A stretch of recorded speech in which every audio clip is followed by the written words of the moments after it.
now that the racer has revealed that he's a big meanie head to the snail and literally nobody else, he suddenly acts like a huge jerk in front of the entire viewing world. Something he never did in any of his previous races. What the fuck? The big race at the end is embarrassing. All the cars have crashed and the snail is super close to the finish line. But oh no, he's lost his super speed. What does he do? He just gives up. Bro, you are this close and you have no competition right now. Are you fucking kidding me? He needs a pep talk from his brother to finish the race because this is a movie for babies. Literal fucking infants. Anyway, remember Jabba's palace, remember the right court, remember the Sarlacc pit, remember Slave One, smoking Boba Fett starship, remember Tatooine in general, that was the planet from Star Wars movie that you liked, remember the Star Wars, remember Luke Skywalker, remember Ahsoka, remember Order 66, hell yeah, I love Younglings Slaughter, R2-D2 showed up and I clapped, remember the pod race and the Naboo Starfighter and the Vader droids, whoa, look, it's Mando and Grogu. It's been so long since we've seen them, how nice that they're finally back after all these years. Remember Cobb fans, remember Hutz,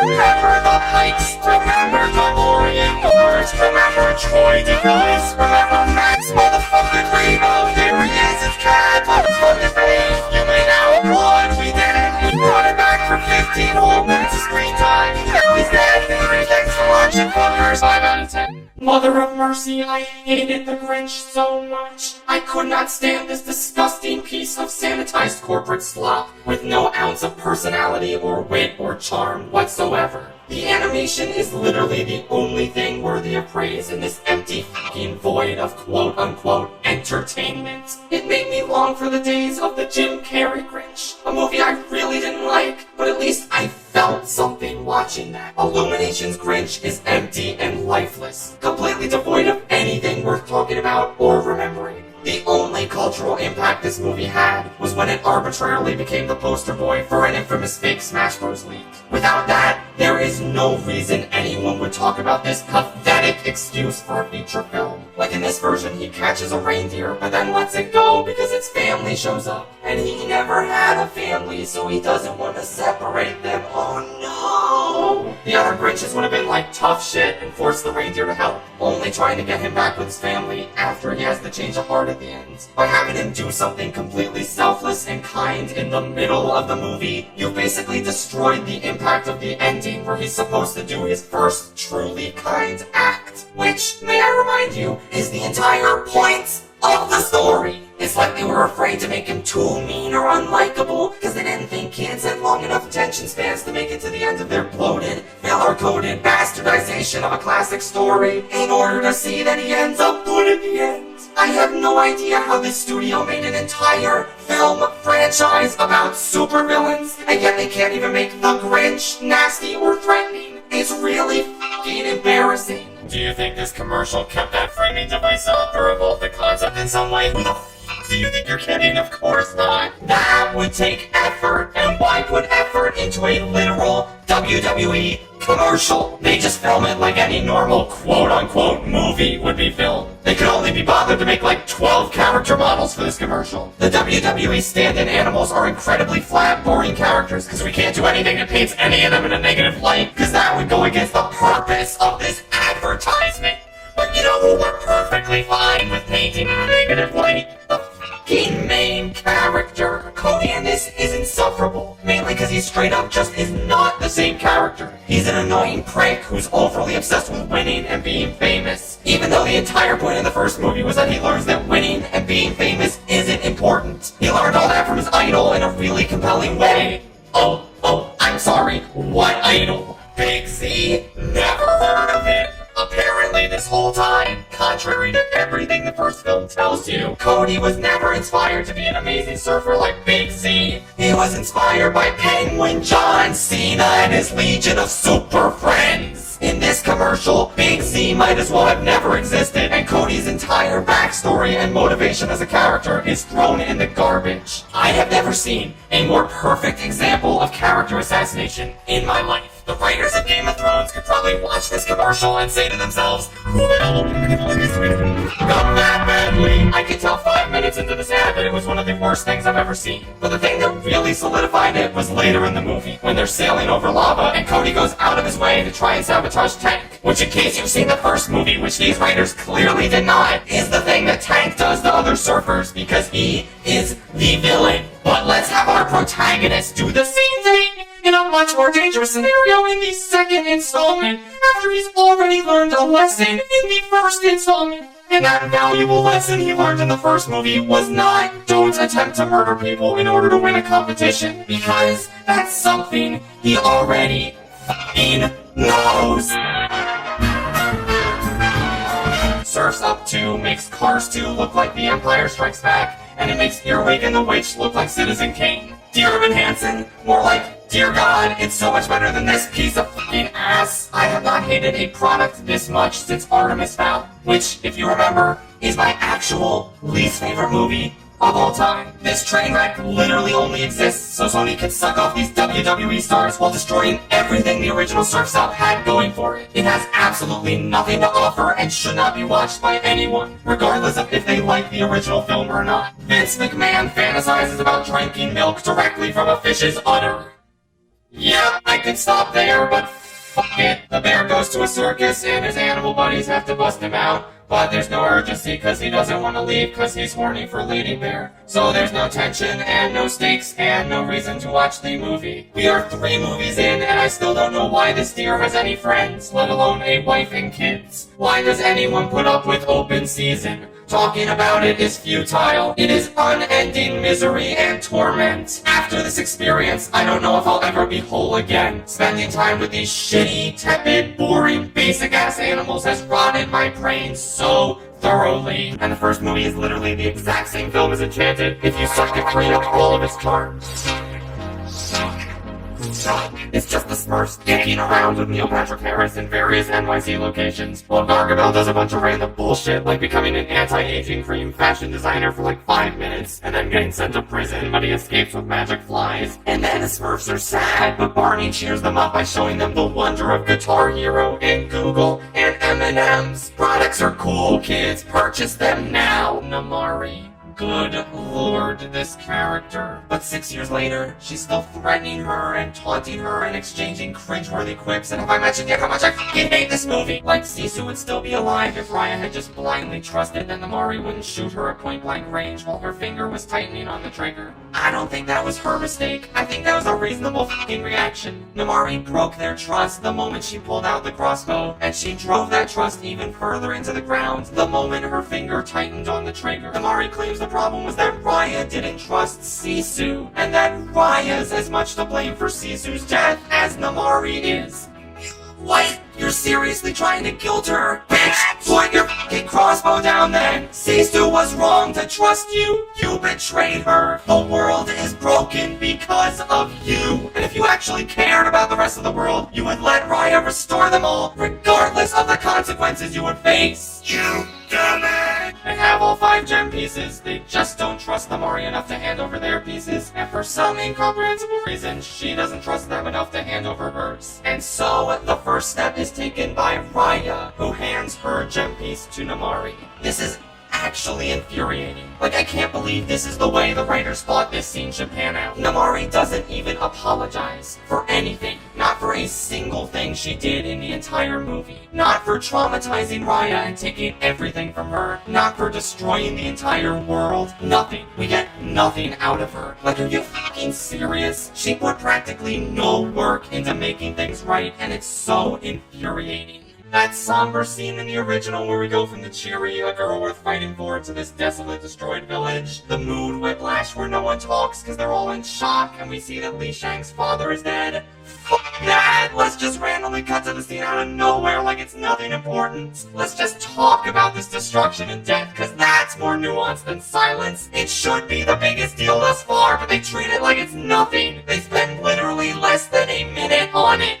Fuck you! The writing for Mulan is so bland and the actress makes it worse. She's so bad. I really hope she's a better person in real life than she is an actress. Oh wait! It's dramatic. The score slaps. She suits up, she cuts her hair, she rides off. And the family realizes she's gone in the middle of this storm, which really heightens the tension. It's an amazing scene. But fuck that! Now now it just cuts to her with the armor on, and her family wakes up in the morning to find her gone. That's so cinematic, great f***ing work, Disney. She beats the bad guys into shooting the mountain themselves. That really makes them look like a competent threat. Thank you, movie. Then they have the f***ing gall to speak lyrics from the original movie, like, I don't care what she looks like, just what she cooks like, or tranquil as a forest but on fire within. For fuck's sake, either you commit to the music or you don't. They try and force a connection between Mulan and the Switch by literally pulling that whole "we're not so different, you and I" bullshit out of their ass, which, holy f***, can that stupid line die already? If a movie is smart, they'll show us a parallel between the hero and the villain without telling us. They'll let us pick it up for ourselves. But who am I kidding? God forbid a Disney live-action remake encourage you to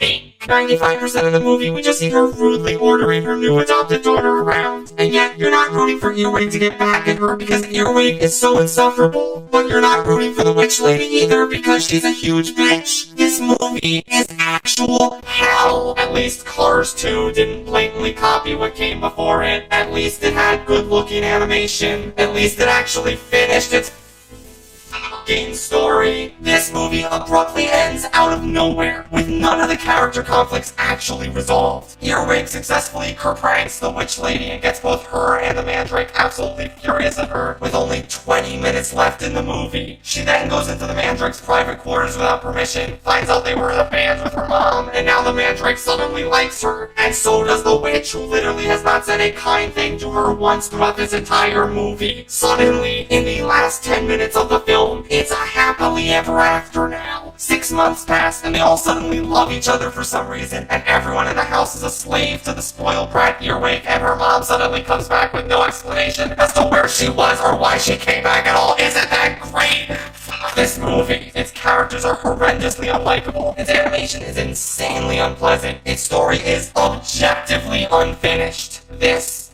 is my least favorite animated movie of all time. He really wants this bell that has gems inside, because the writers don't know how bells work. So he steals the bell, and Quasimodo's like, oh no, you were using me, lady. And she's like, no, this is a misunderstanding. And God, I hate this so much. I hate literally everything about this movie. Nothing about it is good. It is one of the most insultingly terrible experiences I've ever had in my life. Did I mention that Haley Joel Osment plays Phoebus and Esmeralda's kid? That's nuts. Who is a completely pointless character that only exists to get kidnapped in the third act. Imagine taking one of the richest and most thematically mature kids movies of all time and making a sequel that stands for and is about nothing. A completely empty and vile experience that should not be seen by anyone. He has a meltdown because she's taking care of this bird who can't fly, and he hates birds for some reason. Except then he realizes that birds can sing, and he's like, this bird is my prisoner forever.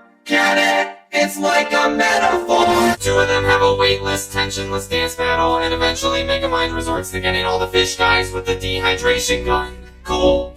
They wait so they'll use it on these guys, but not the Doom Syndicates. Oh, how do I stop 4 villains at once? Shoot them with a dehydration gun! The movie never says that their superpowers are preventing them from being dehydrated, and it's not like any of them have Metro Man or Titan's super speed, so shoot them with the gun! Right now they're distracted and dancing and everything, or if not right now, you can isolate each one of them at some point because they all trust you, so shoot them with the gun! I feel like I'm losing my goddamn mind! This is so fucking shitty! I can't take it! Once again, it cannot be a difficult task to pretend you're meeting with each of them one-on-one, and then shoot them with the fucking dehydration gun! It is the easiest solution in the whole damn world! What the is your problem? Megamind is all like, if I know Minion, he's cleverly slipped through the layers defenses. Take a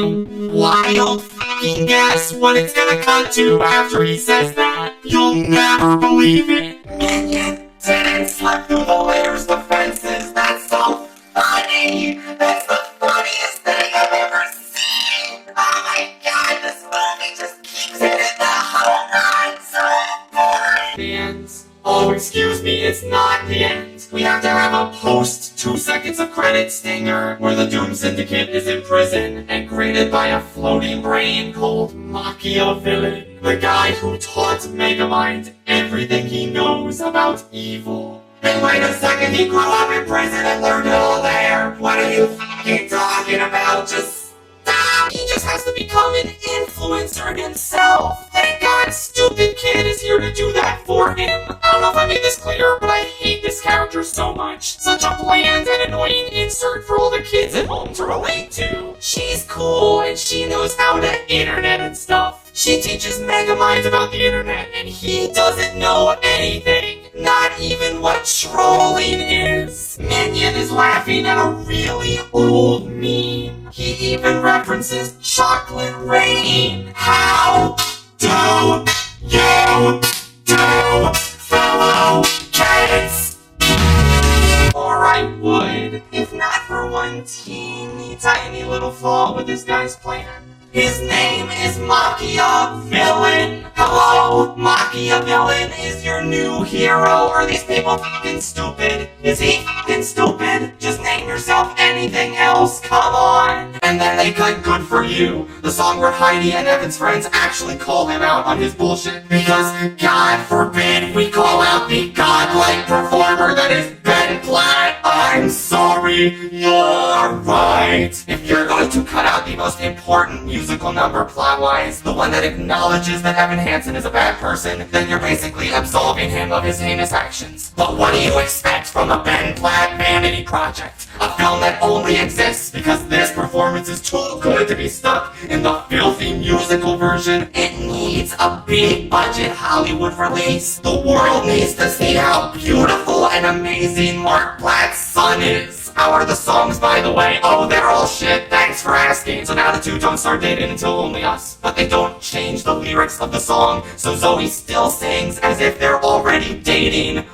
What? The song makes no sense now, what are you talking about? And So Big, So Small is absolute shit. Not just because Julianne Moore seems more bored than anything, but because it keeps awkwardly cutting to Ben Platt's face when the focus should be entirely on Heidi. This fucking movie is making me lose my mind. Practically everything about it is wrong on some level. If you've never seen the original Dear Evan Hansen, you will hate this movie and the main character and the plot and the 13 Reasons Why as a depiction of mental illness it portrays. If you've seen and enjoyed the original musical, you will hate how thoroughly it butchers every single character and song. I could literally make a segment for all 8 of the characters, breaking down exactly how this movie completely failed all of them. And I will. At a later date, I can safely say that I have not hated a movie this much since Artemis Fowl. Do you think this story is one of the most compelling tales ever told by Walt Disney Animation Studios? They're just walking. It's just dinosaurs walking to a place for 80 minutes. All as the most cliche characters ever go through the most cliche dialogue and arcs ever. And I hate to say this because I know this animation was state of the art when it came out, but God, nowadays this is the single ugliest looking Disney film.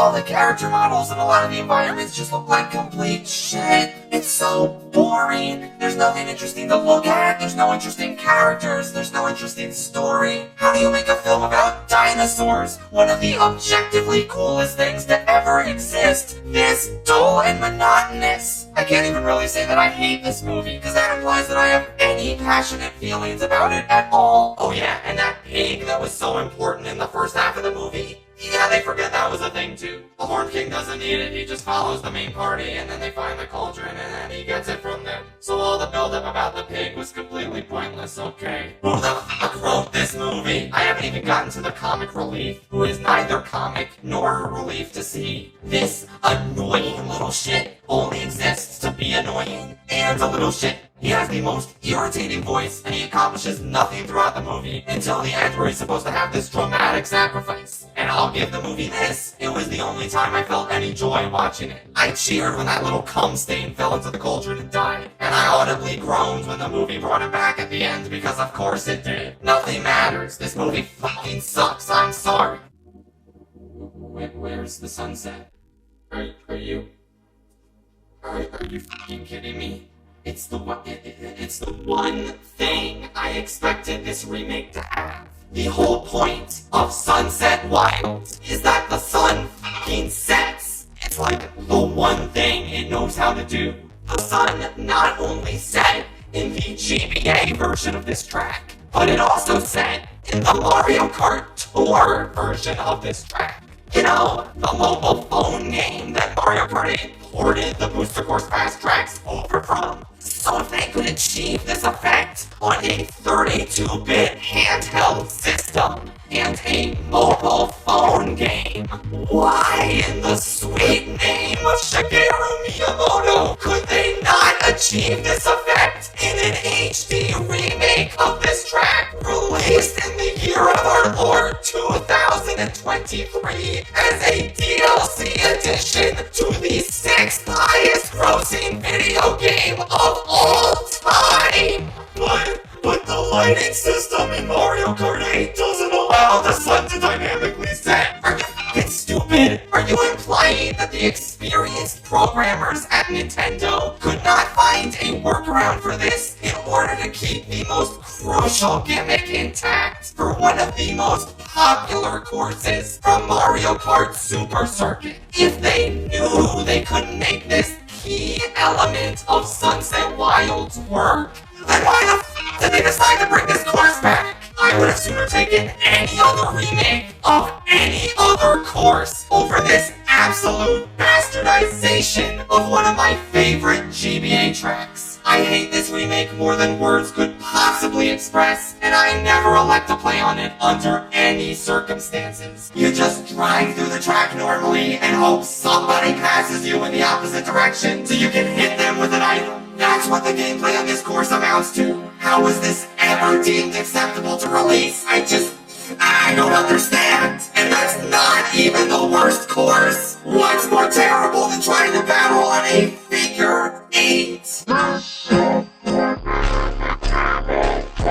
Toad's Turnpike. Playing battle mode on this map might genuinely be the single worst gameplay experience in Mario Kart history. I can't think of anything that compares to the sheer agony of not being able to spot where your fellow players are because some dumbass Moo Moo Meadows truck is in your goddamn way. The obstacles on this course not only hinder your chances of keeping your balloons, but they also hinder your chances of ever finding anyone else to do battle with. It is the absolute worst, the sorriest excuse for a battle map ever, to the point where I don't even know if F tier accurately captures my feelings. This shit belongs in G tier. Congratulations, Toad's Turnpike!